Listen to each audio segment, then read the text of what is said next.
Doctor Ambedkar Konaseema జిల్లా జగ్గన్న తోటలో ప్రభల తీర్థం అత్యంత శోభాయమానంగా కొనసాగింది.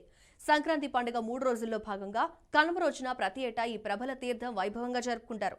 చారిత్రక సాంప్రదాయంగా వస్తున్న 12 గ్రామాల ఏకాదశ రుద్రులను ప్రభల ద్వారా పంట పొలాల మీదుగా సాగనంపే ఘట్టాన్ని ప్రజలు భక్తి శ్రద్ధలతో నిర్వహిస్తారు. కోనసీమ జిల్లాలోని చారిత్రక ప్రభల తీర్థ విశేషాలను మా ప్రతినిధి సురేష్ జగ్గన్న తోట నుంచి అందిస్తారు. తెలుగు సంస్కృతి సాంప్రదాయాలకు పుట్టినిల్లుగా కోనసీమ జిల్లా ముస్తాబైందని చెప్పుకోవచ్చు.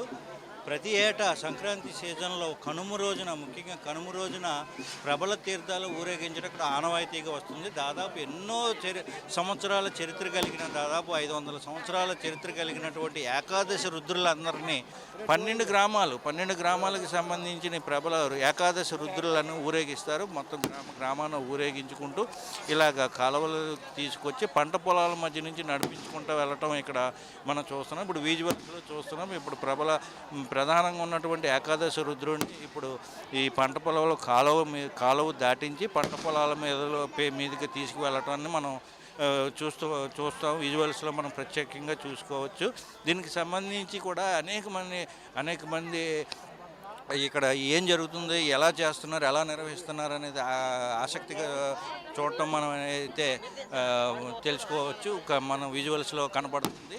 దీనికి సంబంధించి ప్రస్తుతం బాణాసంచి కాలుతున్నారు. ఇప్పుడు వచ్చినాయి దాదాపు 4-5 గ్రామాలకు సంబంధించిన ప్రభలు అయితే వచ్చినాయి. ఇంకా ప్రభలు ఇంకా మిగిలిన 8 గ్రామాల నుంచి కూడా ఇంకా ప్రభలు రావాల్సి ఉంది. అది ఊరేగింపుకి ప్రభలు ఇక్కడ చేరుకున్నాయి. మొత్తం ప్రభలన్నీ ఇక్కడికి వచ్చిన తర్వాత ఇక్కడ ఉన్నటువంటి పంట పొలాల నుంచి ఏకాదశి రుద్రులను పొలాల మీదుగా కాలువలు దాటిస్తూ పొలాల మీదుగా తీసుకువెళ్తాం ఇక్కడ సాంప్రదాయం.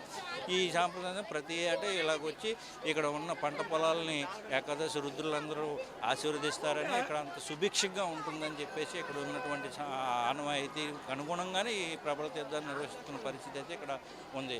వీడియో జర్నలిస్టు సాయితో సురేష్, బీఆర్కే న్యూస్, కోనసీమ జిల్లా నుంచి.